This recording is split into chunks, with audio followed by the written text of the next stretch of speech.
Hello বন্ধুরা, আপনাদের প্রত্যেককে আমার নতুন ভিডিও আবার স্বাগত। আপনাদের এখন যেটা আমি বলবো সেটা হচ্ছে আপার প্রাইমারি নিয়োগে কি এবার হবে, এটা 1 নম্বর কোশ্চেন। 2 নম্বর হচ্ছে কতদিনের মধ্যে হবে। সুপ্রিম কোর্টের যে কেসটি আছে, রিজার্ভেশন একটা কেস আর একটা হচ্ছে সিট আপডেট কেস, সেটা মানে কি হবে না হবে বা সেটার জন্য কি এটা নিয়োগ আটকাতে পারে, আর কতটা প্রভাব ফেলতে পারে এই নিয়োগের ওপর, এইসব নিয়ে আজকে আমি ভিডিওটা বানাবো। ভিডিও শুরু করার আগে প্রত্যেককে একটা রিকোয়েস্ট, যারা নতুন আছেন চ্যানেলটা অবশ্যই সাবস্ক্রাইব করবেন, বেল আইকনটা অন করে রাখবেন, আর এই ধরনের ভিডিও পাওয়ার জন্য অল বাটনটা ক্লিক করে রাখবেন, আর বন্ধুদের মধ্যে অবশ্যই শেয়ার করবেন। তো চলুন ভিডিওটা শুরু করা যাক। ভিডিওটা প্রথম যেটা আপার প্রাইমারি নিয়োগ কি এবার হবে, দেখুন হবার এটা হবে হবে বলে এই প্যানেল যেটা বেরিয়েছে, আমি প্যানেল নিয়ে আর বলছি না, যেটা একটা ওয়েটিং প্যানেল বেরিয়েছে আর একটা ফাইনাল প্যানেল বেরিয়েছে। তো সেই লিস্টের মধ্যে এরকম লিস্ট এর আগেও দুবার বেরিয়েছে, এটা 3 নম্বরে পড়লো। তো এখানে অনেক কিছু এদিক ওদিক করেছে, যেটা এসএসসি ইচ্ছাকৃত কি অনিচ্ছাকৃত জানি না, নাম্বারের অনেক কিছু হেরফের করেছে, যেটা আমি বিভিন্ন সোশ্যাল মিডিয়া থেকে জানতে পারছি। আমি পার্টিকুলার ওখানে কিছু বলছি না আপনাদের। তো এইটা হচ্ছে মেন নেগেটিভ পয়েন্ট, কারণ এটা দেখে যারা বঞ্চিত হয়েছে তারা কিন্তু কেস করবে বা সেটা নিয়ে আবার ডামাডোল হবে, আবার সেটা নিয়ে মানে এদিক ওদিক মেবি হলেও হতে পারে। তো সেইটার জন্যে আমি এখনই কনফার্ম বলতে পারবো না, বা আমার এখনই মনে হচ্ছে না যে এখনও পর্যন্ত যাদের কাউন্সেলিং হবে বা নিয়োগ হবে, কাউন্সেলিংও হয়ে যাবে কিন্তু নিয়োগ হবে কিনা সেটা নিয়েও আমার এখনও ডাউট আছে।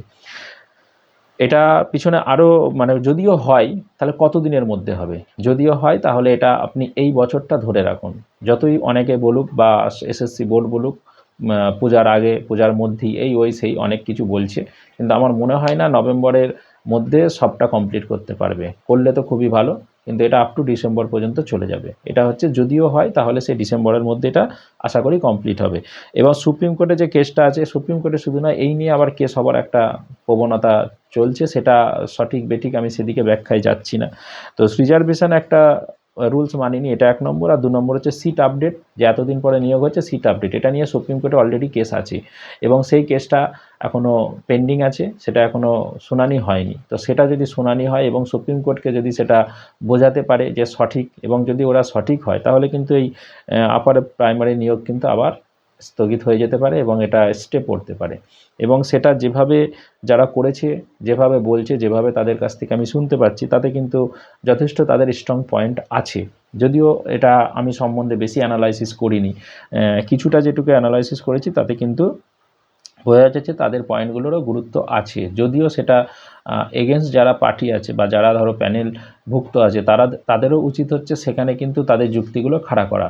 অতএব আমি এটাই বলবো, যারা প্যানেলভুক্ত হয়ে আছে তারা কিন্তু এই কেসগুলোকে যেন গুরুত্বহীন ভাবে না, সেই গুরুত্ব দিয়ে সেই কেসগুলোর সঙ্গে তাদের যুক্তিগুলো, মানে যারা প্যানেলভুক্ত আছে তাদের যুক্তিগুলো যেভাবে সিঙ্গেল বেঞ্চ ডিভিশন বেঞ্চে বলা হয়েছে বা খাড়া করেছে, সেইভাবে সুপ্রিম কোর্টেও যেন খাড়া করতে পারে, নাহলে কিন্তু এই প্যানেল কিন্তু ক্যান্সেল হলেও হতে পারে, বা এই প্যানেলটা এখন স্টে পড়ে যাবে। এখন যতদিন না সুপ্রিম কোর্টে সেই কেস মিটছে ততদিন এই প্যানেল হয়তো চলতেই রইলো, বললো এখন থাক, এটা কি হয় তারপরে দেখা যাবে।